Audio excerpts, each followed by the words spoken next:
As the movie's name subtly suggests, this film is about some people who run in a maze. And since this maze has 100-foot concrete walls that can move, you're definitely going to need VFX. Thanks to its experience in creating environments, Methods Studios was the obvious choice. Methods' team of 170 people worked for 10 months to create 530 shots, 380 of which were environment shots and 150 were character shots.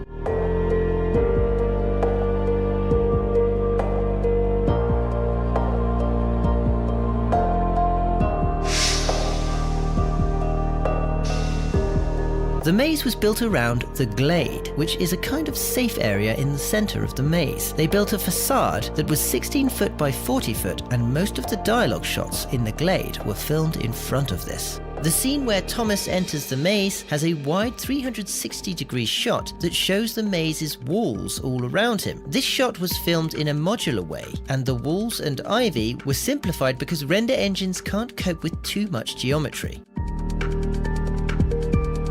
The most time-consuming part was always going to be the ivy on the walls. In nature, ivy is random. No two leaves are the same. The team actually wrote their own proprietary software so they could vary the thickness of the base of the ivy or how many branches to split into. They could even make the leaves turn towards the sunlight, giving them some interesting light effects and a more random and detailed asset. The biggest benefit was being able to vary the ivory covering the walls, as they could make every wall look different even though they were the exact same CG model.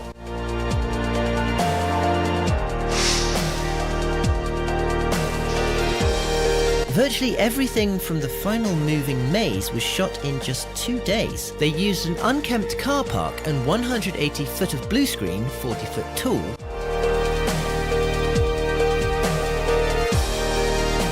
and used shipping containers to hold the blue screen up. Grass and debris were added to the floor to give it the feeling that no one had been there in years.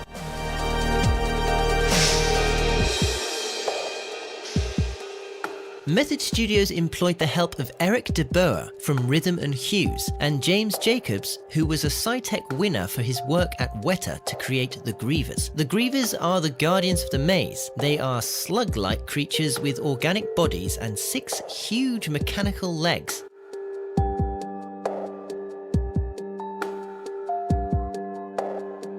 Some of them have huge scorpion tails coming out of the back of their organic bodies. As always, the team went back to nature for inspiration. They looked at centipedes and cockroaches, but also wanted a more mechanical clumsiness. The idea being to have organic hearts pumping fluids to hydraulic legs and lungs driving pneumatic actuators. What the team was striving for was for the Griever to seem overpowered and bullish and yet lethally precise, so that even though the film's audience knew the good guys would win, they would doubt it right up until the very end. Please give us a like if you enjoyed this video. Don't forget the links to the music used in this video in the video description, and be sure to let us know in the comments which movie VFX you'd like to see behind next.